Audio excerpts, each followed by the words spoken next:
عليكم ورحمة الله وبركاته. الحمد لله رب العالمين الذي خلق الإنسان في أحسن تقويم. أشهد أن لا إله إلا الله وحده لا شريك له وأشهد أن محمدا عبده ورسوله.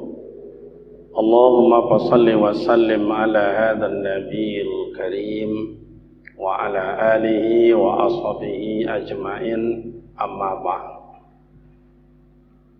Yang kami hormati orang-orang tua kami, sesepuh-sesepuh di dalam masyarakat kita ini, yang terhormat seluruh komponen pengurus, Pak Ketua, Sekretaris, Bendahara, Pembina, Penasehat, yang terhormat pemerintah setempat, yang kami muliakan para alim ulama, guru-guru kami, imam-imam kita, ibu-ibu majelis taklim, pemuda, para remaja, hadirin hadirat yang berbahagia. Syukur alhamdulillah kehadiran Allah Subhanahu wa taala senantiasa mencurahkan rahmat dan nikmatnya buat kita bersama. Salawat dan salam buat baginda Rasul Nabi Muhammad sallallahu alaihi wasallam. Allahumma shalli ala sayidina Muhammad wa ala ali sayidina Muhammad. Assalamualaikum ya Rasulullah.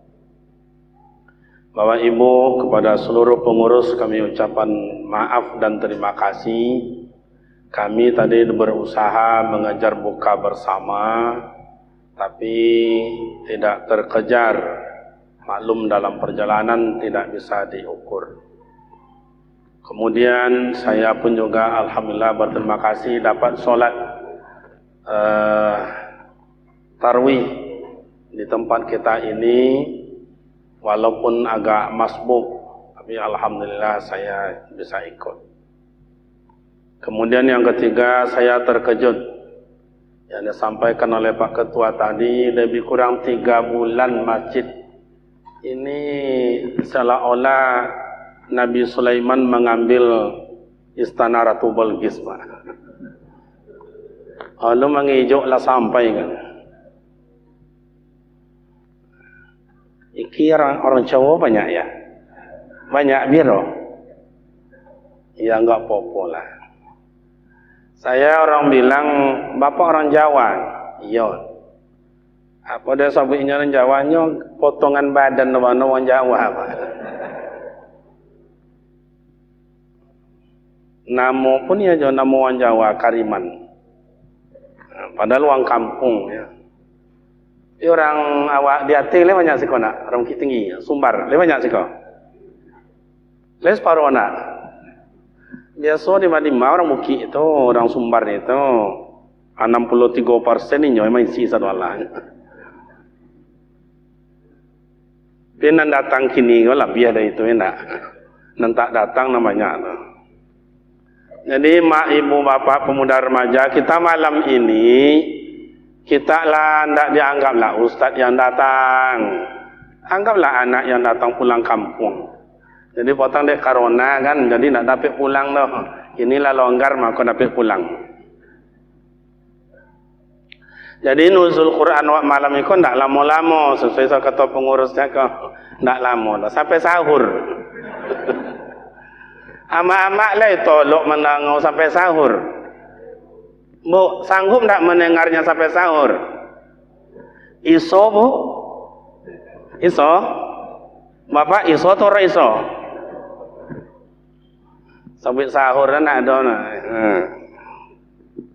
Jadi bapak ibu nak tengok dalam YouTube itu tuh namanya bayangan, fotonya, gambar. Kata Somad, Buya Somad Awam, ada nak manusia tu di alam nyata? Apa kau hanya dalam YouTube aja di alam nyata ada enggak?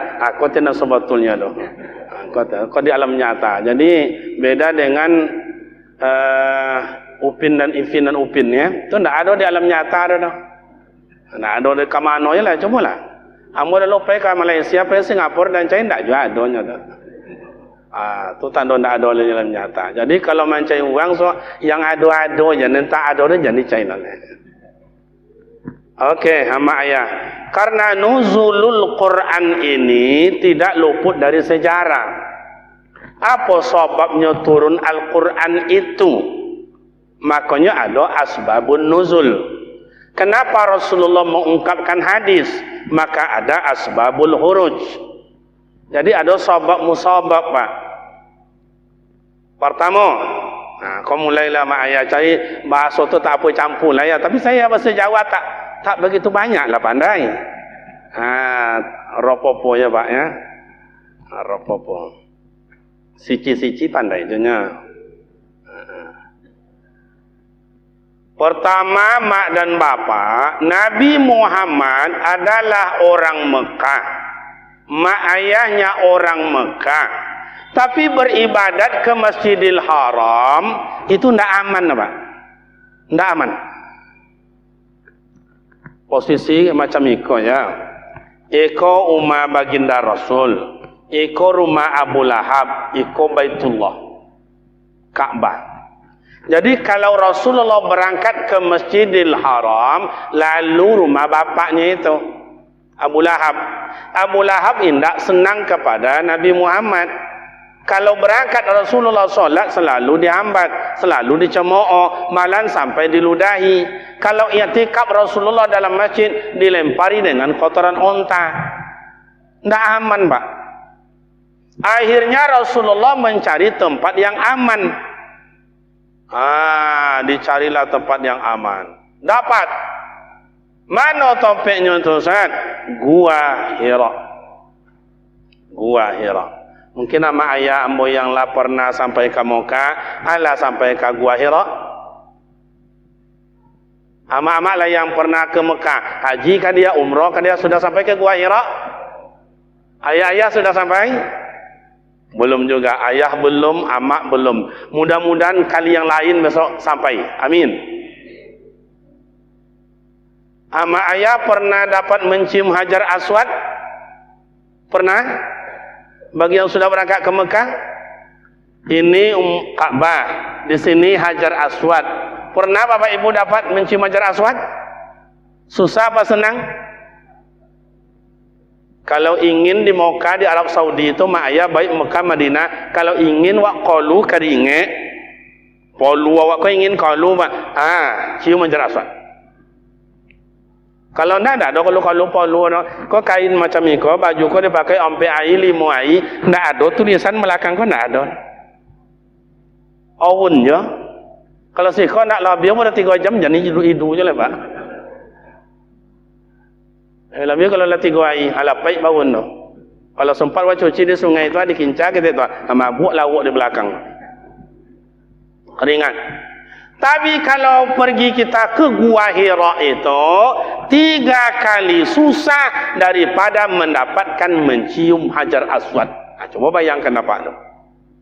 Maka Jabal Nur tu, Pak, Jabal Nur tu ke Gua Hira itu mencium Hajar Aswad susah, payah. Iyo berkeringat awak, bersetumpu awak, tercampak awak, terbuang ke sana ke sini. Betul. Mencari dapatnya ke Gua Hira lebih dahsyat dari itu. Dakwah tercampak tapi mendaki itu, Pak. Saya atas izin Allah, alhamdulillah dah masuk ke dalam Gua Hira itu. Lain Masya Allah, Pak. Lain lomaknya dapat mencium Hajar Aswad, lain pula lomaknya dapat ke Gua Hira. Luar biasa. Satu, kawan saya tentara TNI Angkatan Darat.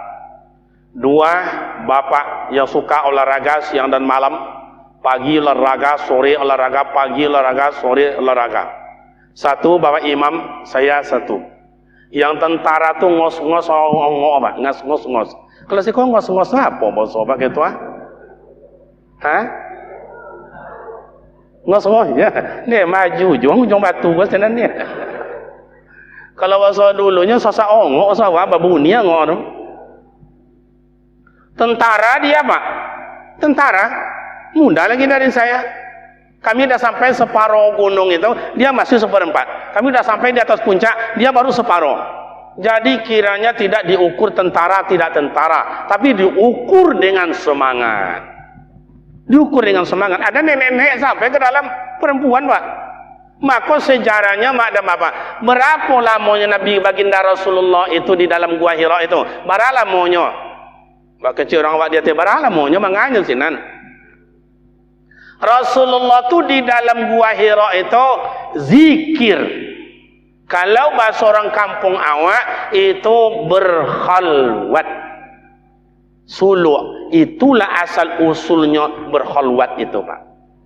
Pas pula dah, kalau masuk ke gua Hira itu corong atau lubangnya itu pas menghadap ke Baitullah. Satu berdiri, satu duduk. Tidak bisa berdiri kedua-dua. Kalau dua orang masuk, satu pasti berdiri, satu hanya bisa duduk. Tidak bisa, karena batu itu kayak begini. Berapa Rasulullah lamanya di dalam gua Hira itu, Ustaz? 40 hari, 40 malam. Maka kalau orang masuk suluk, mohon maaf di kampung-kampung kita, mohon maaf ke Pak D saya dari Jawa. Kalau orang Sumatera ni masuk suluk, awal-awal tu 40 hari, Pak. 40 hari, 40 malam. Itu suluk tingkat muqtadi, tingkat awal. Nanti baru namanya 20 hari, nanti 15 hari, sampai nanti khadam-khadam guru, sampai mendapat khalifah menjadi 10 hari. Tapi tidak gampang, tidak gampang. Nah, asitulah Rasulullah berkhalwat supaya tonang dapat beramal ibadat. Malam ke-40 itu mak dan bapak, disitulah hidayah diberikan Allah Ta'ala. Apa namanya, Ustaz? Al-Quran. Jadi mak dan ayah kalau ingin awak mendapat sesuatu petunjuk, dapat renungan, dapat ketenangan, ia ndak amu sekali dua kali je dapat. Ayyajtahida fit ta'ah, sungguh-sungguh berbuat, sungguh-sungguh beribadat, sungguh-sungguh berjuang. Kalau orang cowok kenapa itu? Kalau jauh tetangga orang Jawa Pak sonang hati awak, Pak. Parit barosio, halaman barosio, sampah ndak ada. Orang Jawa kau elok orang Jawa juga, Pak. Kamu dulu mencari bini orang Jawa, Pak. Dapet, Pak. Tapi kalau ada kini pendaftaran masih terbuka, enggak? Orang cowok itu lunak lembut. Saya aja dulu tahun 95 berangkat ke Jawa, baru saja sampai saya di Cengkareng itu, Pak. Tangerang, Cengkareng itu kan, langsung mahal harga saya. Tunai pesawat itu langsung tanya seperti ini, Mas, mana Mas? Antar ke mana Mas? Di mana Mas? Mbak Pomi harga ada Pak tu. Balik ke Pekan Bau dan apa balik. Tiba baru di bandara cuma 3, Pak. Langsung ambruk aku dan mana cunya ni.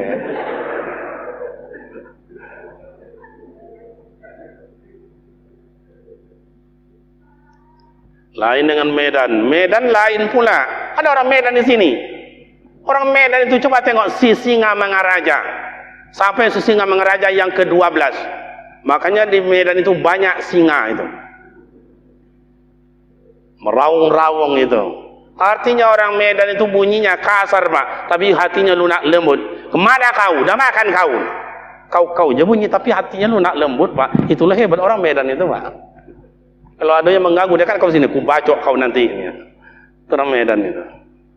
Makanya kan ada orang Medan itu kan ada Nasution, ada Siregar, ada Hasibuan. Hasibuan itu asal katanya hasaba yuhasibu, ujungnya nanti itu. Lagolak kan? Lagolak itu kan. Hasaba yuhasibu, ujungnya pahuwa hasibuan. Hasabah itu bahasa awak metong-etong. Makanya orang Medan itu kemana tuh menghitung punya orang aja. Nah, itu orang juga punya, itu orang punya. Tidak kita yang punya, kita ambil aja.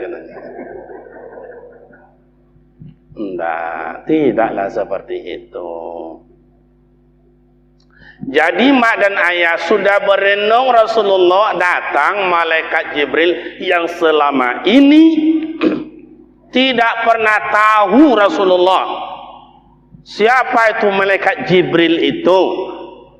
Mengapa dan kayak apa? Tidak pernah. Maka malaikat Jibril langsung cakap. Apa katanya? Itu langsung Iqra. "Hai Muhammad, iqra, baca." Rasulullah langsung menggigil, Pak. Kalau menggigil bahasa ujung batu apa Pak? Menggigil.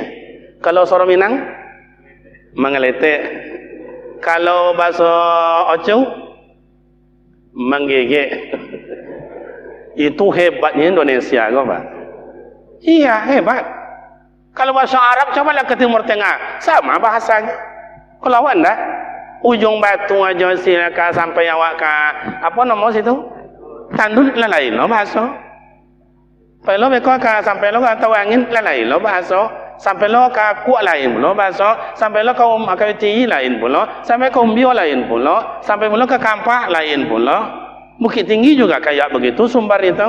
Ada woyoi baraca 100-200 nya. Ah, sampai kumpul dah. Sampai kumpul itu Sumbar kan?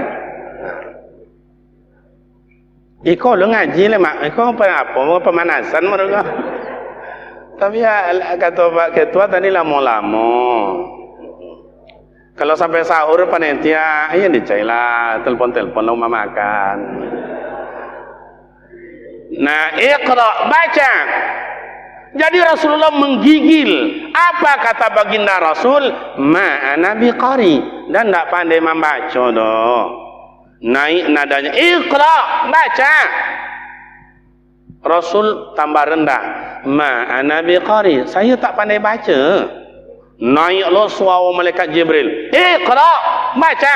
Angka 7, angka 8, angka 9. Tapi Nabi Muhammad angka 5, angka 4 sampai terakhir ma ana biqari, angka 3, saya tak pandai baca.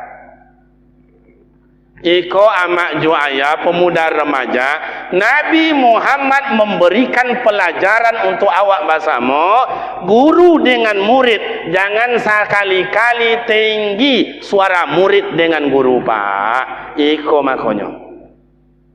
Suara amak dengan suara anak, suara ayah dengan suara anak. Jangan sampai tinggi suara anak dengan guru, suara anak dengan orang tua. Begitu Nabi Muhammad memberikan pelajaran.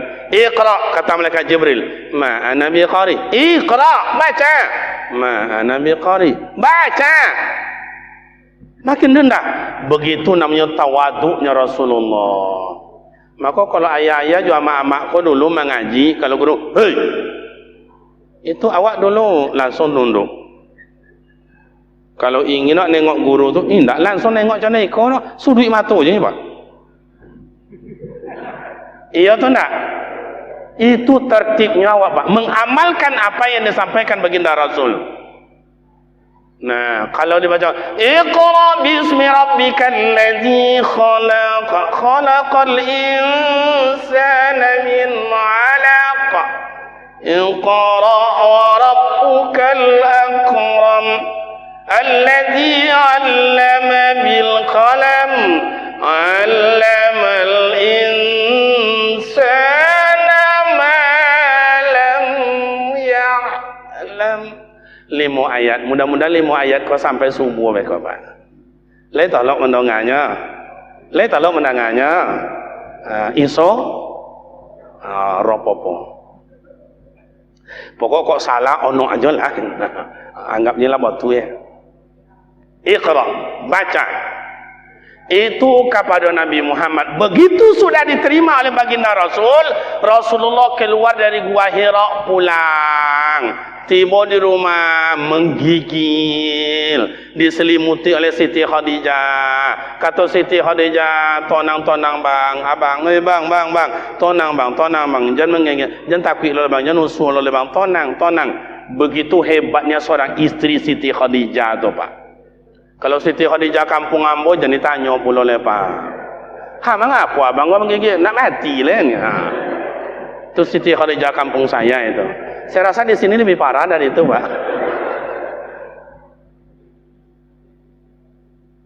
Itu makanya ibu kalau suami nampaknya resah, gelisah, risau, entah apa nampaknya, istri pendamping memberikan freeze and freeze. Itu doang sikot freeze and freeze-nya, Pak. Itu boleh coba jadinya. Bos awak berikanlah pendinginan. Aja ni dia angik-angik boleh. Alah pura-pura aja dia. Nak jole kawan menggigi ada sakit. Pura-pura dan dia. Nah, begitu seorang istri. Kini bunda bapak itu yang diterima baginda Rasul di Gua Hira. Ada yang mengatakan Al-Quran itu diterima Rasulullah malam 17 Ramadan nuzulul Quran. Ada yang menyebut Al-Quran itu diterima Rasulullah pada malam Lailatul Qadar. Allahu a'lam bishawab. Tapi muktabarat ulama mengatakan 7 boleh Ramadan.